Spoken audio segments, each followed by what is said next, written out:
এবছর বিশ্বে হাম মৃত্যুতে শীর্ষে বাংলাদেশ। প্রতিনিয়ত বাড়ছে সংক্রমণ। হাম উপসর্গে হাসপাতালে ভর্তি হচ্ছেন নতুন নতুন রোগী। রাজধানীর হাম পরিস্থিতি জানাতে মহাখালীর ডিএনসিসি হাসপাতাল থেকে যুক্ত হচ্ছেন সহকর্মী AH হিমেল। হিমেল, আজ কতজন নতুন রোগী ভর্তি হয়েছে বিস্তারিত জানাবেন। ছিলাম, তবে এখন এই মুহূর্তে আমি বাংলাদেশ শিশু হাসপাতালে অবস্থান করছি এবং ওয়ার্ডের ভিতরে রয়েছে। আমরা যেটি দেখছি যে আসলে এই হাসপাতালে কিন্তু কিছুক্ষণ আগে একজন শিশু মৃত্যুবরণ করে, যে আইসিইউতে ভর্তি ছিল, এবং সেটি ঘিরে কিন্তু বেশ শোকের ছায়া নেমে আসে হাসপাতালে। এছাড়া আইসিইউ এবং এইচডির বাইরে যে জেনারেল ওয়ার্ডগুলো রয়েছে, সেই ওয়ার্ডগুলোতে কিন্তু শিশুদের চিৎকার এবং আর্তনাথে আসলে পুরো ওয়ার্ড কিন্তু আসলে শোকাহত। আমরা যেটি দেখতে পাচ্ছি যে এই ছোট শিশুগুলো, বিশেষ করে 1 বছরের কম বয়সী যে শিশুরা, তারা আসলে হাম আক্রান্ত হয়ে জটিলতায় ভুগছেন।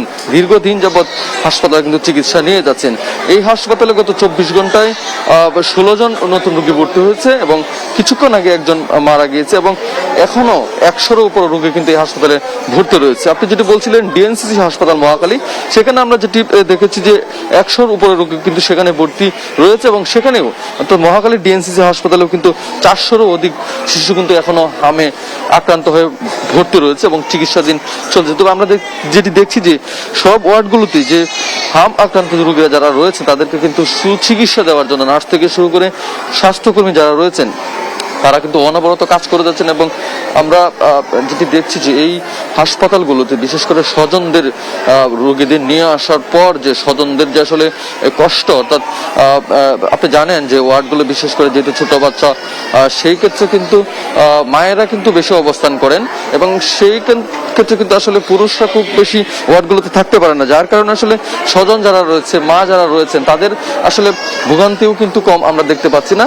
তবে অনেক শিশু কিন্তু আসলে এই হাম জটিলতার কারণে তাদেরকে আসলে চিকিৎসা দেওয়াই মুশকিল হয়ে যাচ্ছে, যেহেতু বয়স কম, সে কারণে ক্যানালা থেকে শুরু করে স্যালাইন দেওয়া এবং অন্যান্য ওষুধ খাওয়ানো, সেগুলো কিন্তু খুব কষ্টকর অবস্থার মধ্যে দিন যাচ্ছে। আমরা যেটি দেখছি যে কিছুক্ষণ আগেও বেশ কয়েকজন শিশুকে যখন ডাক্তাররা চিকিৎসা দিচ্ছেন, তখন কিন্তু তারা খুব কান্নাকাটে, এবং সেই ক্ষেত্রে হাত পা ছোড়াছুড়ি করতে গিয়ে কিন্তু রক্তও বের হচ্ছে, এমন পরিস্থিতি কিন্তু হাসপাতালগুলোতে আমরা প্রতিনিয়ত দেখতে পাচ্ছি। এখনো কিন্তু সেই ধরনের অবস্থা বিরাজ করছে।